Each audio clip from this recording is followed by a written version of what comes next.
Hindi na bago sa atin ang ideya tungkol sa mga aswang. Ang hirap nilang paniwalaan, lalo na kung wala tayong sariling karanasan tungkol sa kanila. Pakiramdam natin, kapag may bawang at asin tayo, maliligtas na tayo mula sa mga aswang. Pero hindi rin ako makapaniwala sa naging karanasan ko. Bukod sa napatunayan kong totoo nga sila, nakalaban ko sila gamit ang kakaibang sandata. Bago ko po simulan ng istorya, huwag kalimutang mag-subscribe bilang suporta sa ating channel. Magandang araw po sa inyo, Miss Clar, at pati na rin sa inyong mga tagapakinig. Simula po nung aking mapakinggan ng mga kwentong aswang dito sa inyong channel, nainganyo na rin po akong magsulat para maibahagi sa inyo ang aking karanasan tungkol sa mga kakaibang nilalang na sa tingin ko mahirap paniwalaan, lalo na sa henerasyon natin ngayon. Ako nga po pala si Grace, tubong Quezon Province. Isa po akong kasambahay na napadpad sa isang malayo at liblib na baryo.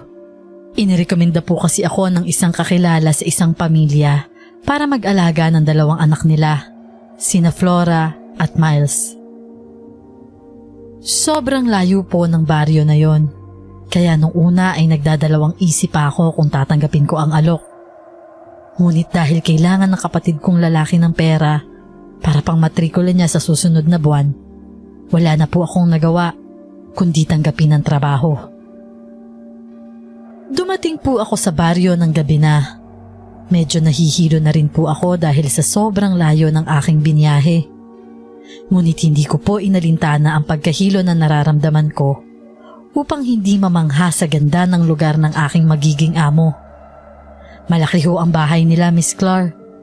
Kung tutuusin, yun na yata ang pinakamagandang bahay na nakita ko sa baryo na yon. Yung iba kasi na nadaanan ko, mga munting tahanan lang na gawa sa mga kahoy. Itong bahay ng magiging amo ko, gawa sa bato at may second floor pa. Malaki rin ang kanilang bakuran. Masasabi kong pangmayaman talaga. Agad akong pinatuloy ng amo ko na si Ma'am Ina sa kanyang bahay. Inalok niya pa ako ng tubig dahil halata raw sa akin ang sobrang pagkapagod mula sa mahabang biyahe.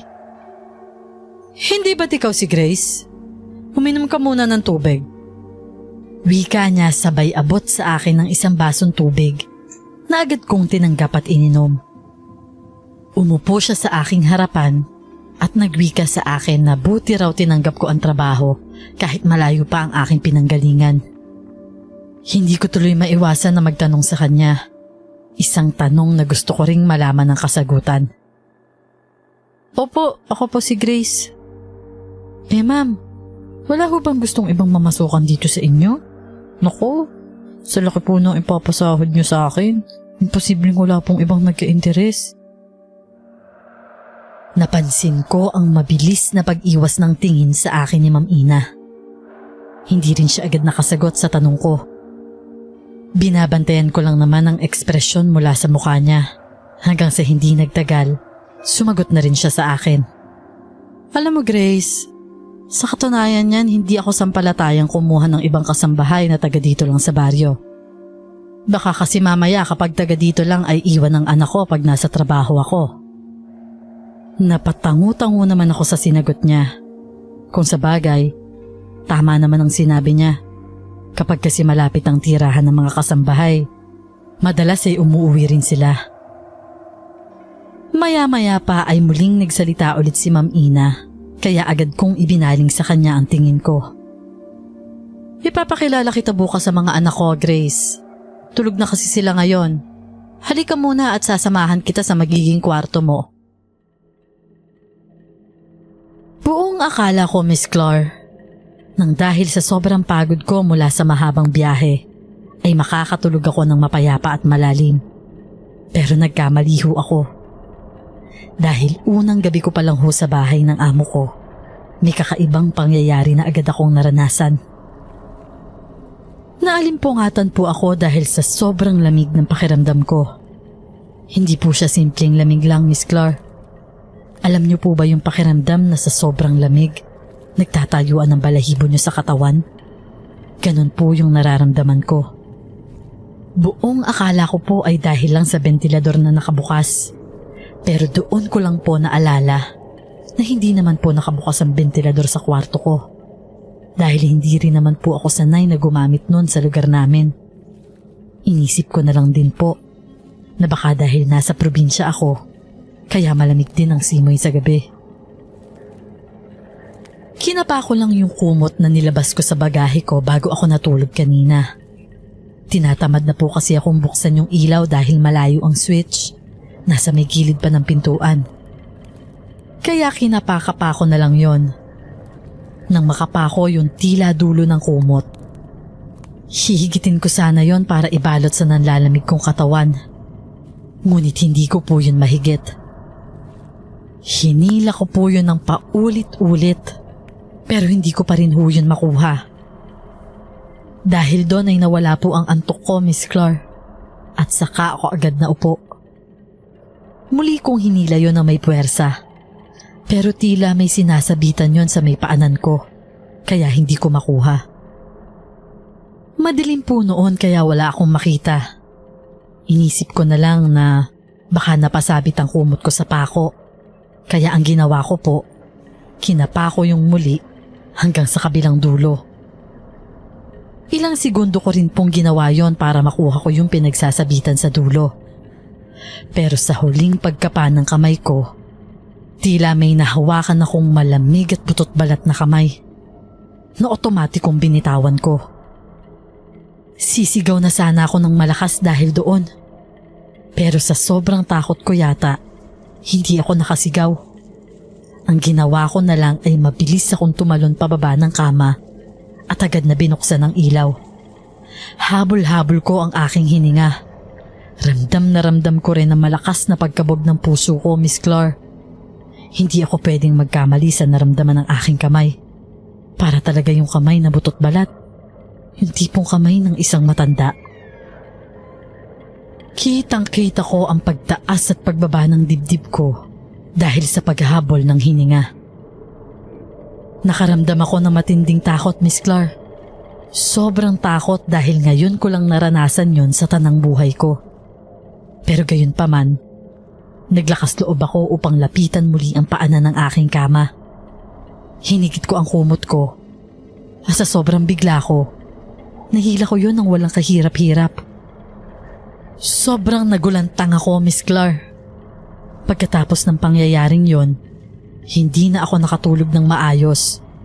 Binubuksan ko na lang din ang ilaw ng silid ko kahit na hindi ako sanay sa maliwanag.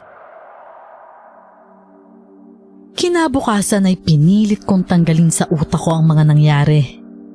Inisip ko na lang na baka na-paranoid lang ako sa sobrang pagod ng katawan ko.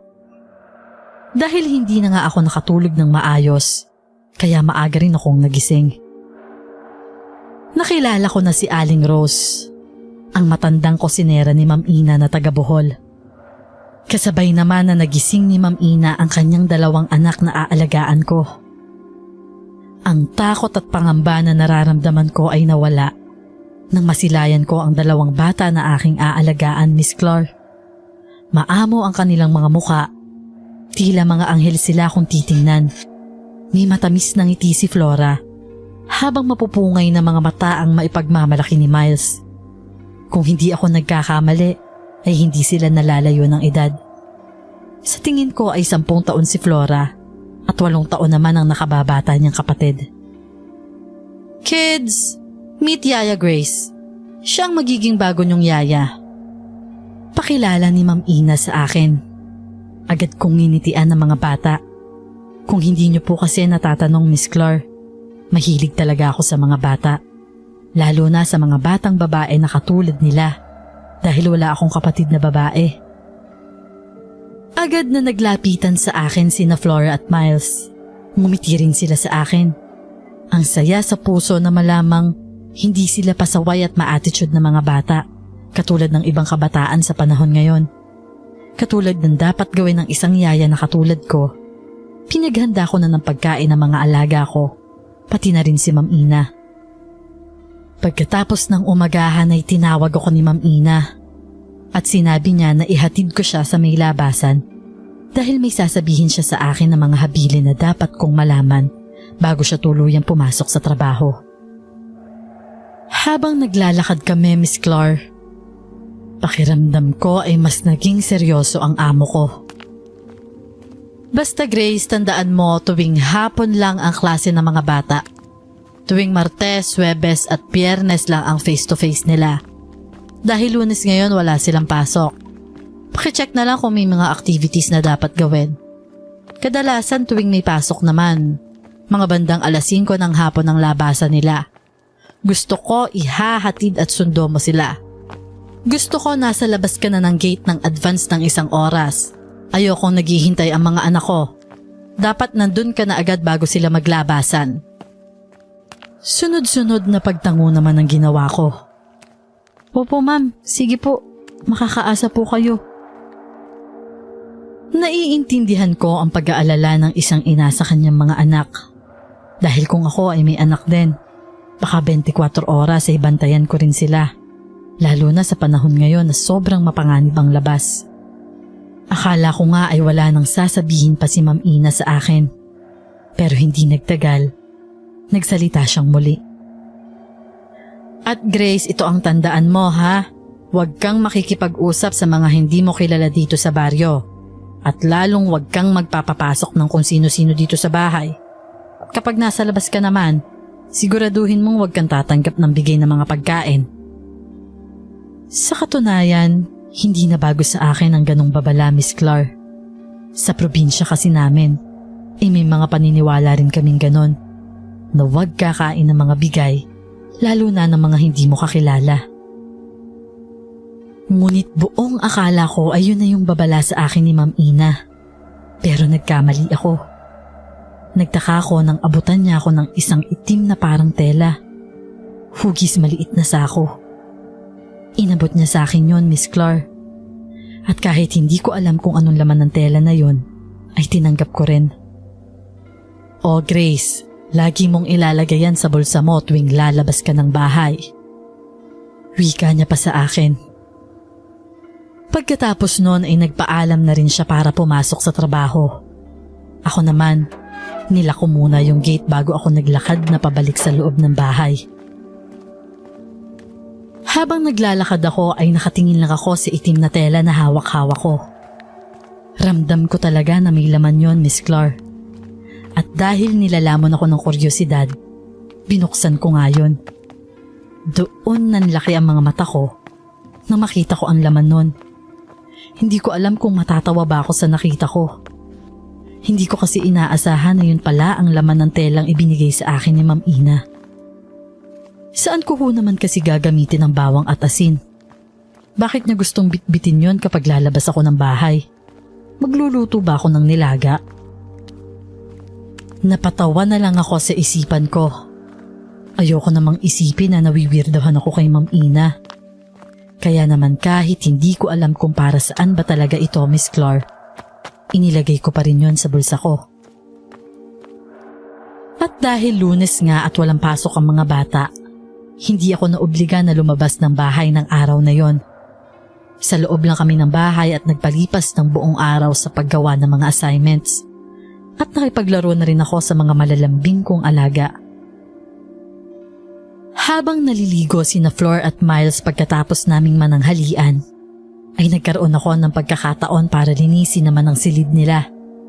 Nagsimula akong maglinis, magpunas ng sahig, pagpaga ng kanilang mga kama, at ayusin ang mga nakakalat nilang gamit na ginamit nila sa paggawa ng kanilang assignments.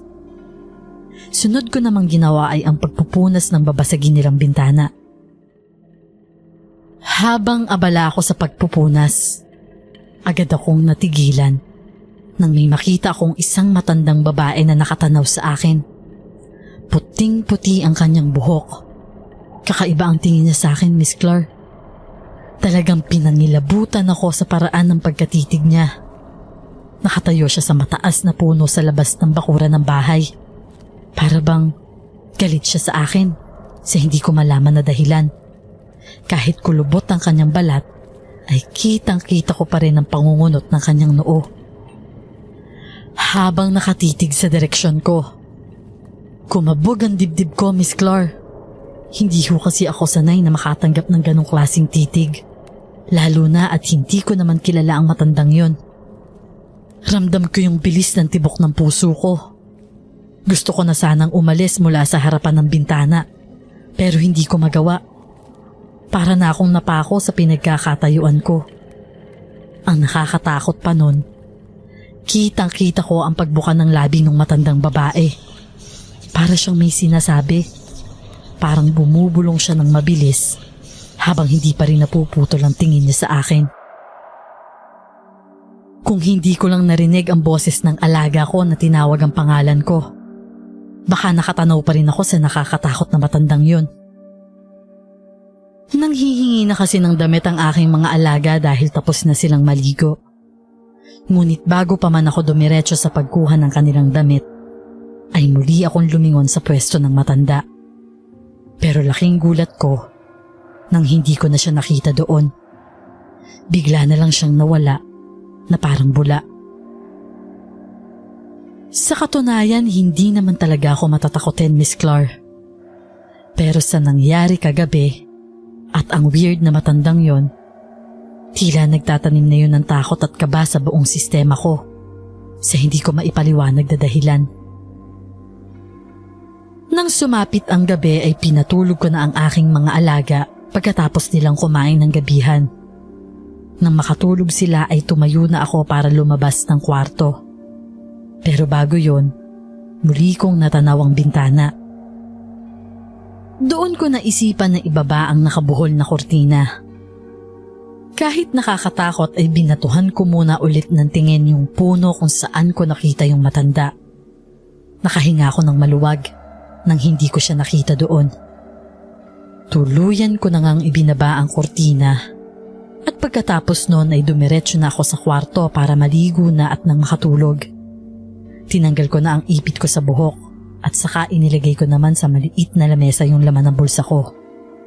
Yung itim na tela na ibinigay ni Ma'am Ina sa akin. Pagkatapos ay sunod kong kinuha ang tuwalya ko at ang pamalit kong damit para makaligo na. Sa paglalim ng gabi ay hindi ako mapakali, Miss Clar. Nakapikit naman ako, pero hindi pa rin ako dinadatna ng antok. Sumasakit na nga ang talukap ng aking mga mata dahil sa pagpupumilit na pumikit. Siguro ay dahil nakabukas ang ilaw ng kwarto ko, kaya hindi talaga ako dalawin ng antok. Hindi kasi talaga ako sanay sa ganito. Nakakaramdam na ako ng ines, Miss Clar. Biruin nyo, maghapon akong pagod pero hindi ako makatulog. Kaya naman, napilitan akong bumangon at nagpasya akong patayin na lang ang ilaw sa aking silid. Pinindot ko ang switch ng ilaw ko, ngunit agad ko yung binuksan ulit nang may makita akong figura ng isang tao sa mismong paanan ng aking kama nung pinatay ko yung ilaw. Tila anino lang yon. Pero nang muling sumindi ang liwanag ng silid, wala na ulit akong nakita. Nagpalinga-linga ako sa loob ng aking kwarto.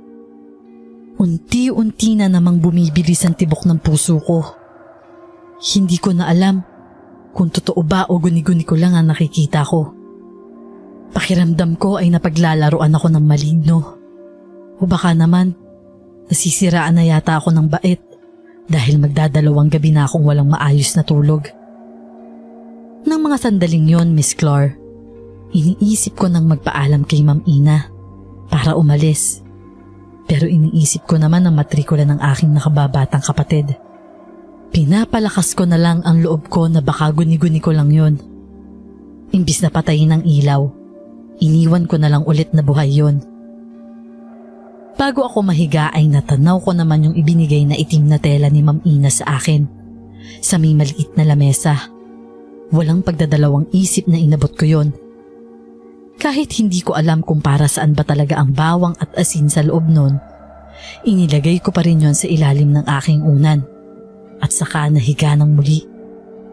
Pinilit ko nang makatulog at buti na lang sa paglipas ng ilang minuto ay hindi ko na namalayan na dinalaw na ako ng antok. Buong akala ko ay wala nang mas nakakatakot pa sa mga pangyayaring nararanasan ko sa bawat gabing lumilipas, Miss Clar. Pero hindi yun ang totoo. Mas malala pa po pala ang mararanasan ko sa mga susunod na gabi. Sa totoo lang, Miss Clar, iniisip ko na talaga na pinaglalaroan ako ng maligno simula nang dumating ako sa baryo na yon.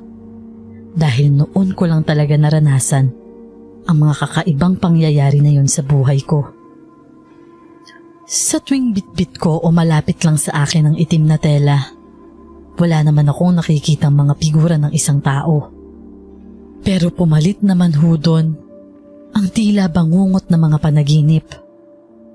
Madalas ho akong nakakakita ng mga itim na hayop sa aking panaginip, Miss Clar. Ilan lang doon ay mga naglalakihang aso, pusa o ibon. Mas malaki yun kaysa sa mga normal na laki nila. Sa aking panaginip ay madalas nasa paanan ko sila. Tinutuka o kinakalmot ang aking paa. Minsan pa nga, muntikan pa akong tukain ng malaking ibon sa mismong mata ko. Buti na lang at nagising ako agad. Minsan naman ay nararamdaman ko rin na parang may bumubulong sa akin. Pero mga salitang hindi ko naman maintindihan, Miss Clar. Na sa tuwing gigising ako'y nakakalimutan ko na lang ang mga salitang yon. Hindi ko tuloy magawang maipagtanong yon sa mga kasama ko dito sa bahay. Sa mag-iisang linggong pananatili ko sa baryo, ramdam ko ang pananamlay ng aking katawan. Pakiramdam ko rin ay unti-unting bumababa ang timbang ko. Marahil ay dahil sa kakulangan sa sapat na tulog. Akala ko ako lang ang nakakapansin nun. Pero maging si Aling Rose pala, napapansin na rin ang pagiging matamlay ko. May sakit ka ba, Grace? Tanong ni Aling Rose sa akin nang maupo siya sa may harapan ko. Kasalukuyan lang na nandun kami sa may balkon ng bahay. Kaming dalawa lang ang nandun dahil nasa trabaho si Ma'am Ina at nasa paaralan naman ang aking mga alaga. Kung saan ay naghihintay lang ako na sumapit ang oras ng 4:00 para sunduin ko sila. Ibinaling ko ang tingin ko kay Aling Rose at saka sinagot ko siya na ayos lang ako at kulang lang ako sa tulog. Napansin ko na pinagmasdan nga ni Aling Rose ang aking muka. Ang lalim na ng 2 bilog sa mata mo. Ilang araw ka na bang hindi nakakatulog ng maayos? Napapansin ko rin ang hina mong kumain. Nag-aalala ako sa'yo. Sinagot ko naman siya agad. Sa katunayan nga ho, Aling Rose, wala talaga akong sapat na tulog simula nung dumating ako dito sa baryo. Hindi ko po maintindihan kung bakit. Akala ko ho naninibago lang ako. Bakit kaya ganun, Aling Rose? Kahit pagod na pagod ako, hindi ako dinadalaw ng antok. Hindi ko alam kung paranoid lang ba ako, Miss Clar. Pero napapansin ko na parang napahinto rin si Aling Rose sa mga narinig niyang sagot ko. Bantayan mo ang kalusugan mo, Grace. Kung totoong hindi ka makatulog ng maayos, sumasabay pa ang panghihina mo sa pagkain. Siguradong hindi yan makakabuti sa'yo. Ayokong mangyari sa'yo ang nangyari kay Jessel. Bago sa aking pandinig ang pangalan na yon, Miss Clar. Kaya hindi ko maiwasan na maintriga at itanong kung sino yon. Sino po si Jessel? Si Jessel ang dating yaya ng mga bata. Siya ang katulong na pinalitan mo. Ngayon ko lang nalaman na may ibang yaya na pala akong pinalitan dito. Akala ko kasi ay ako ang unang yaya ni Miles at Flora. Lalo na at wala naman silang nababanggit sa akin na dati nilang yaya. Bakit ho, Aling Rose? Nasaan na ho si Jessel? May nangyari ba sa kanya? Kinilabutan ako, Miss Clar, sa mga sunod na sinabi ni Aling Rose sa akin. Hindi ko inaasahan ang mga yon. Dumagdag yon sa aking takot at pangamba na nararamdaman. Katulad mo, madalas siyang nagre-reklamo sa akin noon. ay hindi siya nakakatulog ng maayos. Likas ang pagiging malapit sa magulang ni Jessel kaya inisip ko na lang, baka nalulungkot lang siya. Pero hindi nagtagal, humina rin siyang kumain. Madalas siyang natutulala. Kapag mag-isa siya, napapansin ko, panay ang pagtatakip na sa kanyang tenga. Parang may naririnig. Pina-check up naman yun ni ma'am sa ospital pero tuloy-tuloy ang pagbabaan ng timbang niya. Ihahatid niya pa sana si Jessel kinabukasan sa bahay pero biglang binawian ng buhay. Palaisipan nga sa amin ang nangyari sa pagkamatay niya. Misteryo talaga dahil wala namang nakitang sakit ang doktor sa kanya. Tapos bigla na lang siyang pumanaw. Hindi na ako makapagsalita, Miss Clar. Dahil ilan sa mga nabanggit ni Aling Rose, nararanasan ko na talaga at nangyayari sa akin. Ang pagkakulang ko sa tulog, ang pagkawala ng gana kong kumain, at ang pagkakarinig ko na parang may bumubulong sa akin sa panaginip. Ilan yun sa mga naranasan ni Jessel. Natatakot na talaga ako, Miss Clar. Napupuno na ng kaduwagan ng dibdib ko. Naputol lang ang masinsina naming usapan ni Aling Rose nung tumunog na ang alarm ko. Hudyat na kailangan ko nang pumunta sa eskwela para sunduin ang aking mga alaga. Dahil doon, tumayo na ako agad at nagpaalam kay Aling Rose. Sige po, Aling Rose. Mauna na po ako. Susunduin ko na ho sina Miles at Flora. Tatalikod na sana ako kay Aling Rose nang muli siyang magsalita, kaya muli akong lumingon sa kanya. May binigay ba sa'yo si Ma'am Ina na itim na tela? Dala mo ba? Kinapa ko yung itim na tela sa aking bulsa at agad ko siyang sinagot ng oo. Ipinakita ko pa yon sa kanya. Mabuti kung ganon. Huwag mo yang iwawala, lalo na kapag nasa labas ka ng bahay. Pangontra yan. Kumunot ang noo ko sa sinabi ni Aling Rose. Lalo na at naging mas seryoso na nga ang ekspresyon ng mukha niya. Pangontra? Pangontra naman ho saan? Napansin ko na napatingin si Aling Rose sa aming paligid. Tila ba naghahanap siya kung may ibang tao na pwedeng makarinig sa usapan namin. Pero nang makita niya na kami lang talaga ang nandun, muli niya akong binatuhan ng tingin. Pangontra siya sa mga, alam mo na, mga maligno. O di kaya naman, sa aswang. Habang naglalakad ako papalabas ng gate, hindi ko maiwasan na itanong sa sarili ko, aswang? Totoo ba talaga ang mga aswang? Pero kahit ganun pa man, mulat ho ako sa kaalaman tungkol sa mga kakaibang halimaw sa mundong ibabaw. Dahil kung hindi nyo na itatanong, Miss Clar, ang pumanaw kong lola sa probinsya ay isang patunay na totoo na may aswang. Sa katunayan niyan, may ipinamana siya sa akin. Yung ipinamana niya ang tunay na panlaban daw sa mga aswang. Tinatabi ko lang yon dahil gaya nga ho ng sinabi ko, hindi ho ako naniniwala sa mga aswang na yan hanggat hindi nakikita mismo ng dalawang mata ko. Hindi ko tuloy maiwasan na pagmasdan ng itim na tela sa mga kamay ko. Sa pagkakaalam ko, nabanggit din ng lola ko dati sa akin na ang asin at bawang daw ay pangontra at pantaboy lang sa mga aswang. Hindi talaga yon ang tunay na makagagapi sa mga nilalang na yon. Naputol ang pagmumuni-muni ko nang tuluyan akong lumabas ng gate. Habang sinasarado ko ang gate ng bahay ng amo ko, Miss Clar, may natanaw akong isang matandang lalaki. Sa hula ko ay nasa edad 50 na ito. Natigilan ako at pinagmasdan ko siya. Mukhang hindi niya napansin ang paglabas ko ng bahay dahil hindi ko nakuha ang atensyon niya. Katulad ng unang matandang nakita ko noong nakaraang linggo, butot balat na rin siya. Pero sa kabila ng kapayatan niya, maganda pa rin ang tindigan niya. Matangkad kasi siya, Miss Clar. Tiningnan ko kung ano ang tinititigan niya sa bahay ng aking amo. Ngunit tumindig talaga ang aking balahibo nang mapagtanto ko kung ano ang tinatanaw niya. Ang kwarto ng aking mga alaga. Para akong binuhusan ng malamig na tubig noon, Miss Clar.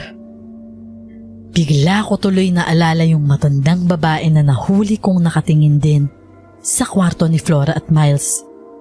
Kinilabutan ako. Kumabog ang puso ko. 2 beses na akong may nahuhuling nakatingin sa kwarto ng aking mga alaga. May masama akong kutob. Sa takot na baka mahuli ako ng matandang lalaki, agad akong tumalikod. Mahigpit kong hinawakan ng itim na tela. Wala ako sa sarili noon habang sinusundo ko sina Flora at Miles sa kanilang eskwelahan, Miss Clar. May masama ho talaga akong kutob. Kinakabahan ako na baka tama nga ang sinabi ni Aling Rose. Paano kung aswang sila? Nakaramdam ho ako ng kakaibang lakas ng loob para may gawin ako, Miss Clar. Naramdaman ko na hindi lang ako dapat umupo, na hindi ko dapat baliwalain ng kakaibang mga pangyayaring to. Dapat kumilos ako. Isa lang ho ang tumatakbo sa isip ko noon, Miss Clar. Kailangan kong patunayan kung totoo bang aswang sila. Kung totoo bang aswang ang umaaligid sa bahay ng amo ko. At kapag napatunayan ko yon, kailangan kong iligtas ang aking mga alaga. Kailangan kong iligtas si Flora at Miles. Kinagabihan ay kumilos na ako agad. Kailangan ko na pong malaman kung totoong aswang sila o hindi. Wala si Ma'am Ina ng gabing yun dahil nasa isang business trip siya. Dahil doon, kaya malaya akong nakapagtanim ng mga plano sa aking isipan. Pinilit ko na doon muna matulog ang mga alaga ko sa kwarto ng kanilang mama. Mga bata, doon muna kayo sa kwarto ni Mama matutulog ha. Kasi napansin ko ang daming lamok sa kwarto nyo. Hindi pa ako nakakapag-spray. Mag-spray muna ako ng pantanggal ng lamok, okay? Para bukas magamit nyo na rin yung kwarto nyo. Natuwa naman ang aking mga alaga sa sinabi ko. Mas gusto pala nila sa kwarto ni Ma'am Ina dahil isang malaking kama yon na pwedeng magtabi ang dalawa. Sige, Yaya. Mas gusto namin yan. Sinigurado ko muna na sarado ang mga bintana sa kwarto ni Ma'am Ina.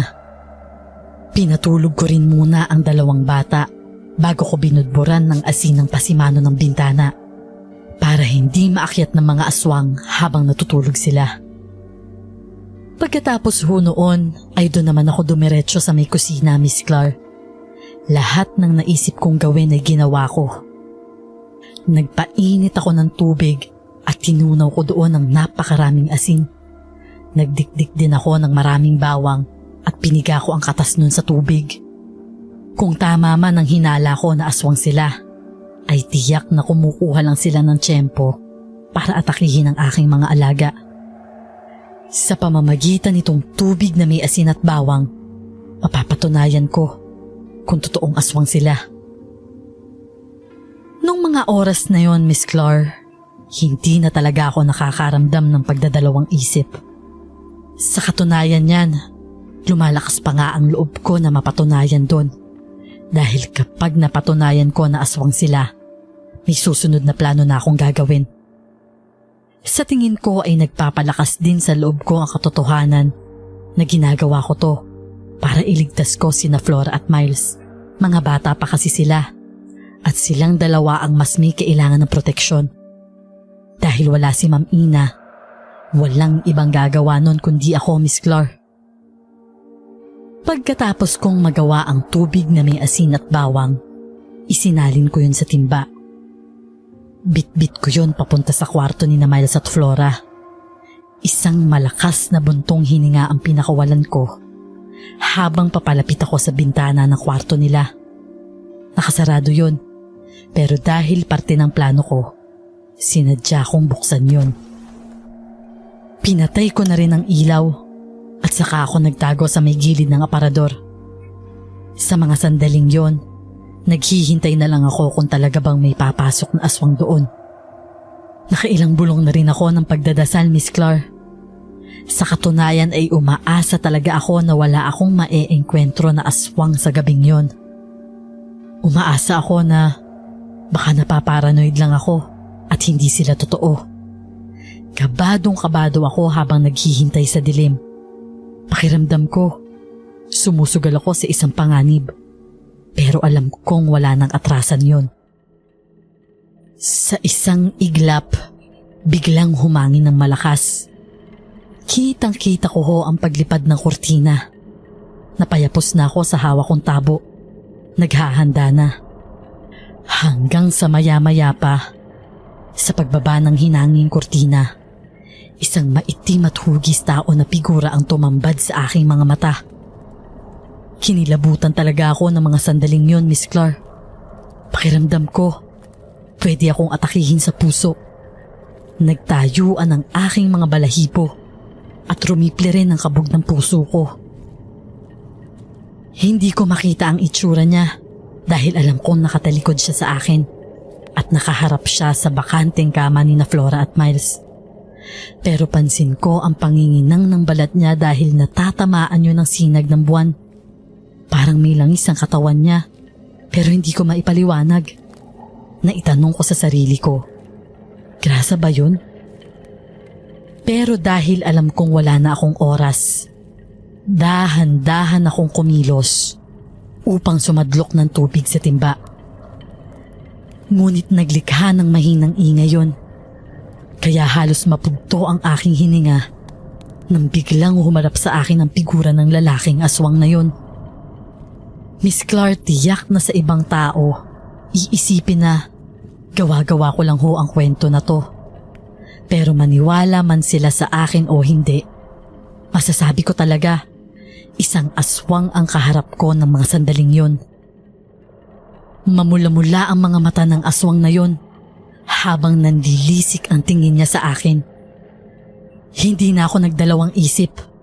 Sinabuyan ko ng tubig ang mga mata na yon, na kung saan ay tumama rin ang tubig sa kanyang malangis na katawan.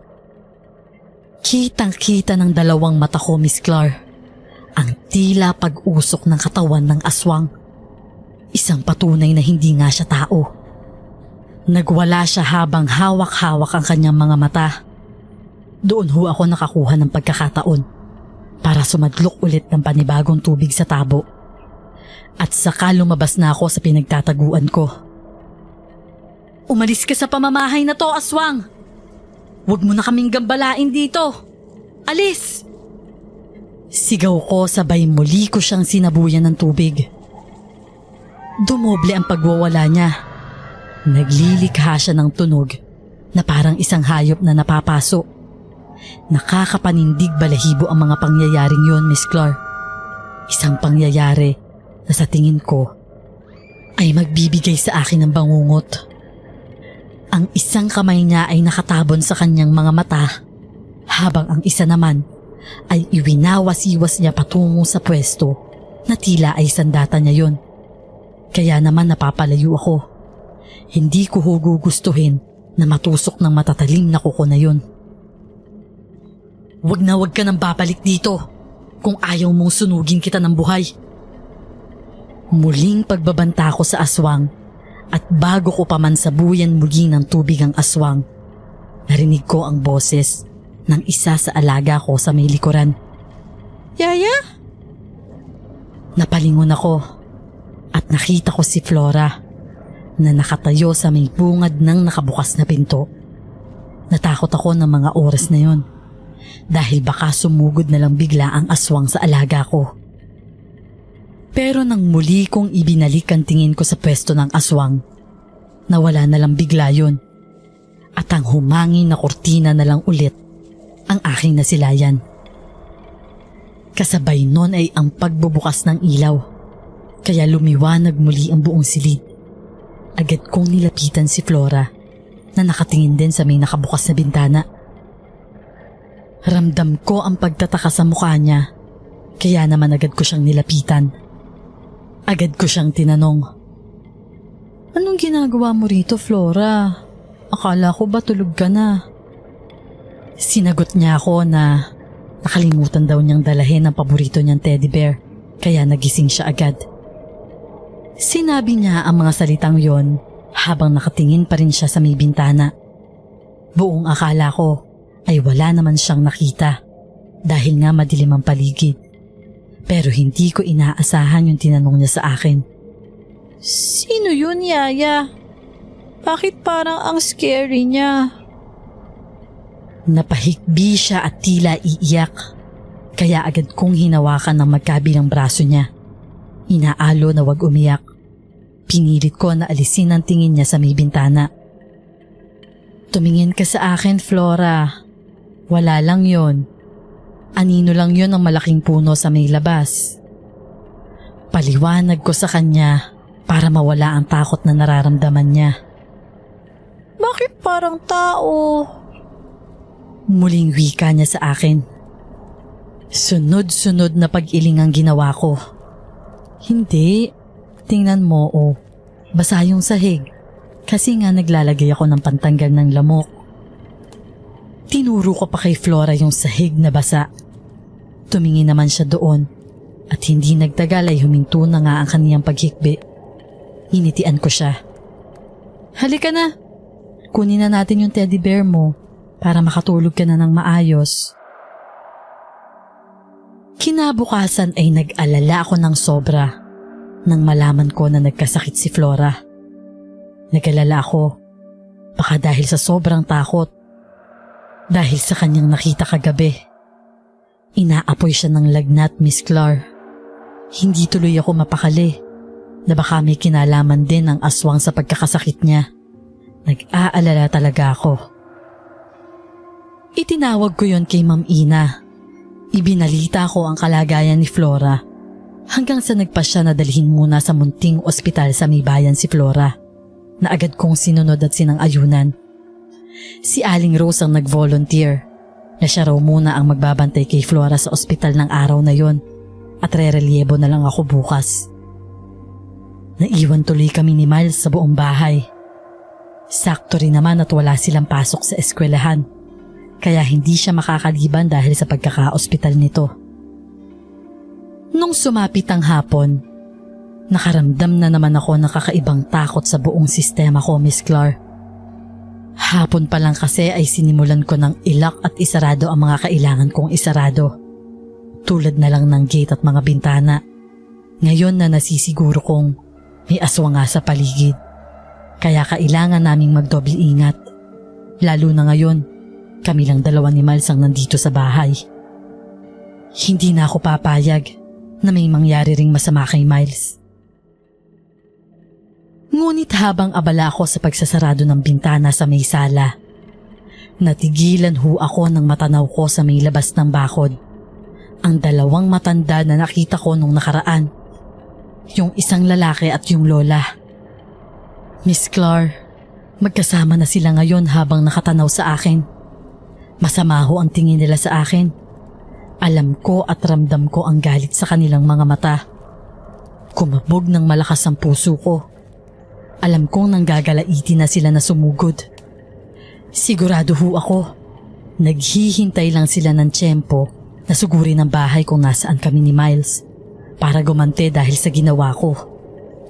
Alam ko rin ho na yung lalaking aswang na nakaengkwentro ko kagabi ay yung lalaking kasama ng matandang babae. Hindi ho ako pwedeng magkamali doon. At ngayon na alam kong mas lamang sila sa akin dahil dalawa na silang magkakampi, nabalot ho ako ng takot. Dahil sigurado ho ako na pwede akong matalo kung sakali man nalalaban akong mag-isa. Mabilis ko nang isinara ang bintana at sinigurado na nakalock talaga yon at hindi mabubuksan ng basta-basta. Agad akong dumiretso sa aking silid. Kinuha ko ang bag ko at saka tinaktak ang laman nun sa kama. Hinahanap ko yung ibinigay na pamana sa akin ng lola ko. Kung hindi ho ako nagkakamali, nabanggit ko na ho yun sa inyo, Miss Clar, na hindi talaga bawang at asin ang makakagapi sa mga aswang. Pangontra at pantaboy lang po talaga yun. Pero itong pamana ng lola ko, Ito raw po talaga ang makakatalo sa mga aswang. Nang makita ko ang puting tela, ay agad ko yung kinuha. Binuksan ko yun at doon po nakalagay ang tinatawag ng lola ko na mutya ng kangkong. Marami ho sigurong hindi nakakaalam kung ano yon, o baka ngayon lang nila maririnig ang tungkol doon. Pero sa totoo lang po, hindi ko rin talaga alam kung saan nagmula ang mutya ng kangkong na to. Ipinamana lang sa akin ng lola ko. Sa pagkakabilang ko ay nasa 7 sanga itong mutya ng kangkong. Kinuha ko ang 5 at saka ko ibinalik ang 2 sa puting tela. Bit-bit ko yon nang lumabas na ako ng kwarto ko. Agad na sumalubong sa akin si Miles na tinatawag ang pangalan ko. Yaya Grace, nawala ng kuryente. Pagsusumbong niya sa akin. Nagulat ako sa turan niya at kumabog ng muli ang puso ko. Hindi ko ho alam kung talaga bang nawala ng kuryente o may kinalaman ng aswang sa pagkawala nun. Pero isa lang ho ang sigurado ko, Miss Clark. Dumagdag pa yon sa takot na nararamdaman ko. Yumuko ako para magpantay kami ni Miles at saka ko hinawakan ng magkabila niyang braso. Magdadala ako ng lampara sa may kwarto mo. Doon ka lang ha hanggat wala akong sinasabi sa'yo. Hindi ka pwedeng lumabas doon, Miles. Magkakaintindihan ba tayo? Saan ka pupunta, Yaya? Bakit hindi ka sumama sa akin? Lalabanan ko lang yung mga monsters.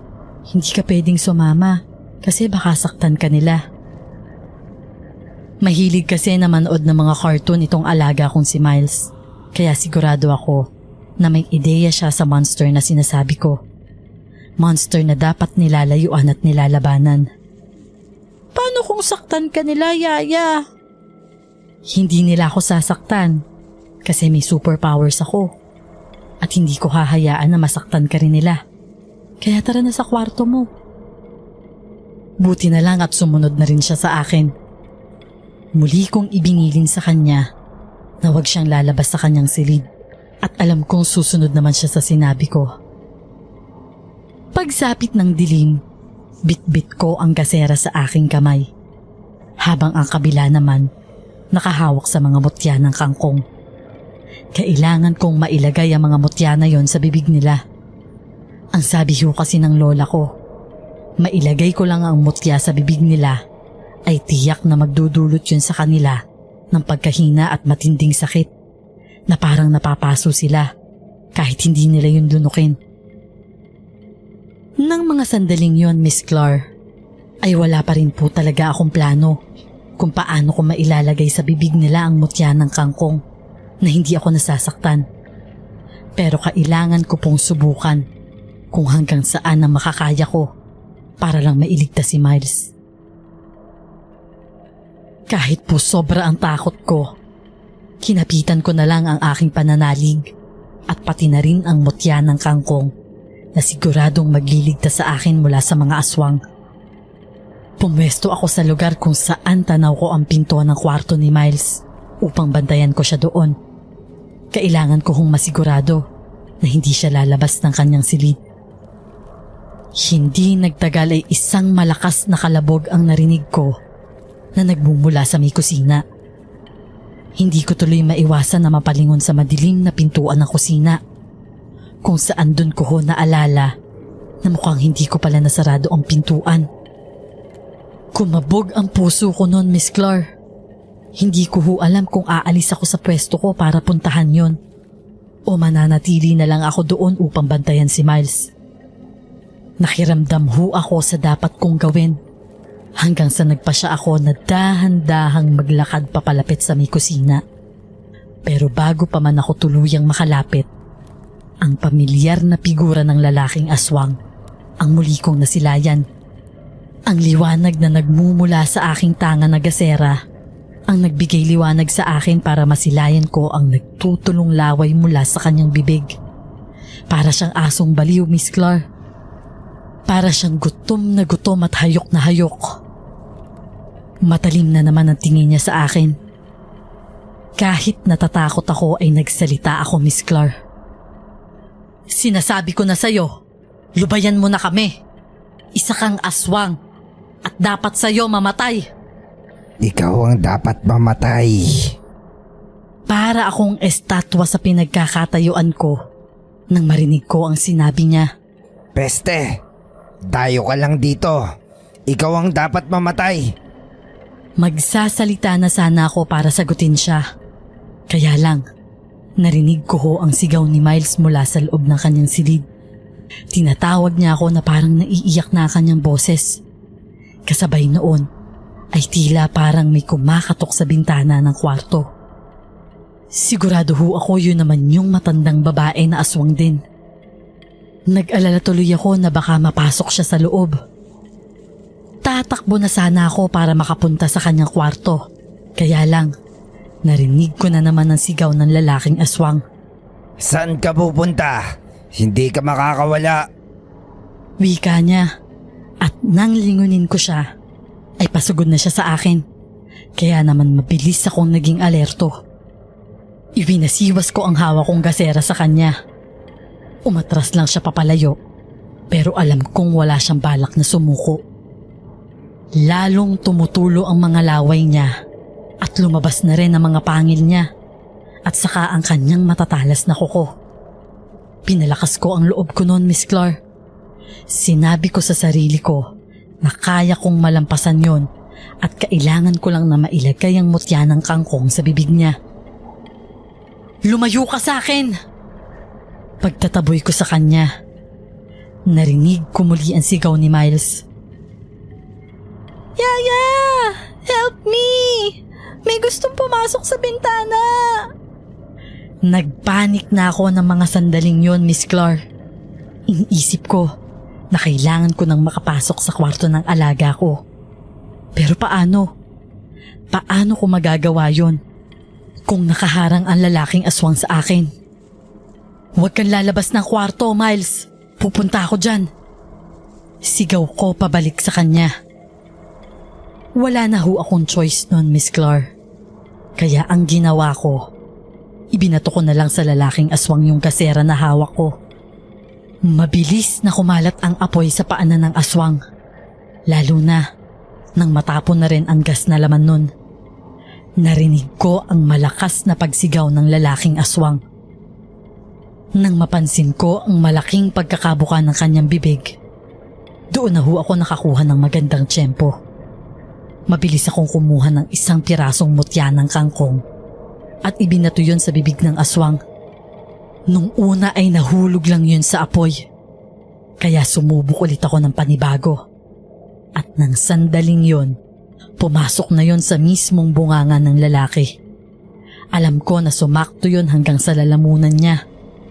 Dahil sa malakas ang aking pagkakahagis, kita ko kung paano niya mabilis na hinawakan ng kanyang leeg.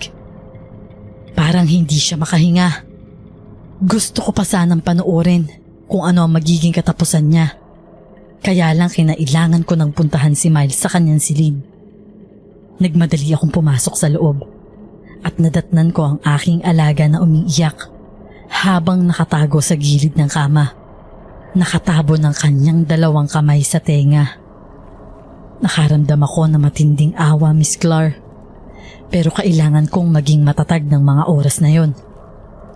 Patuloy pa rin ang pagkalampag ng matandang babaeng aswang sa bintana na tila pinipilit na wasakin talaga yon para lang makapasok.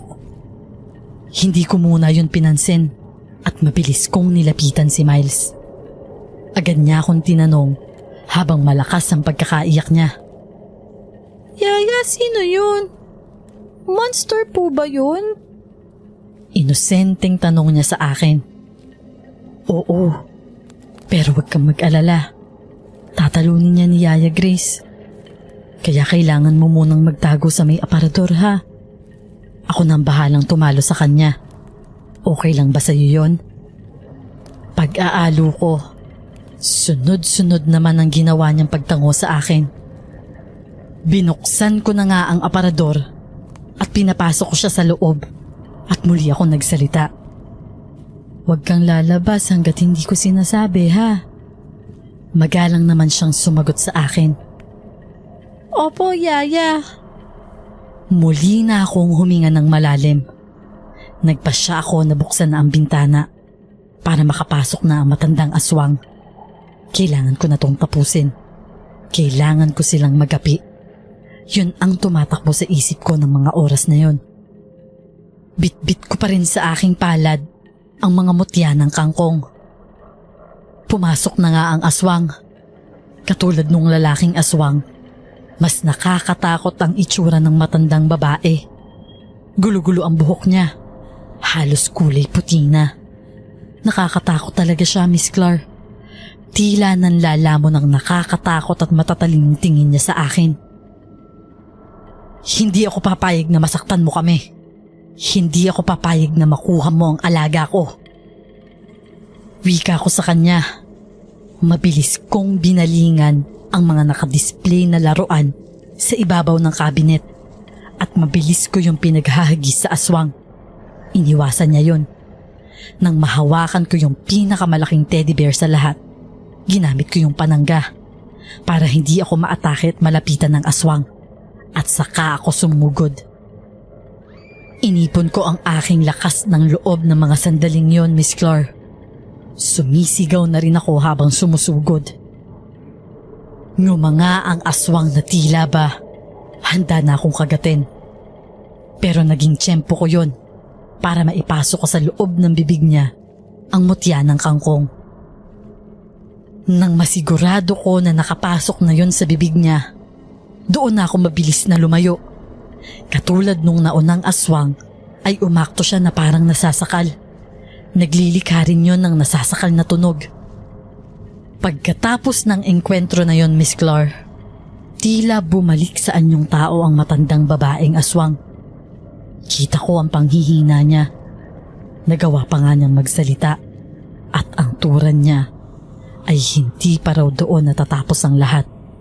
Marami pa daw sila at doon na siya nawalan ng buhay.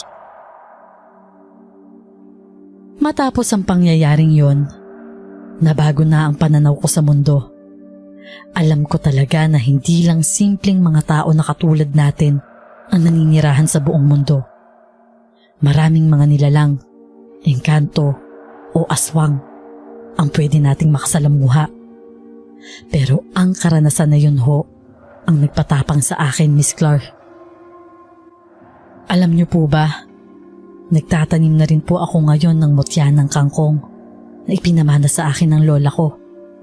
Paparamihin ko pa po yun dahil alam ko na sa pamamagitan nun, hindi lang ang aking mga alaga ang maililigtas ko. Sigurado ako na marami pang iba. Hanggang dito na lang po ang liham ko sa inyo, Miss Clar. Maraming salamat po kung sakaling mabasa nyo ito at maibahagi sa channel nyo. Sa uulitin po, God bless po sa inyong channel.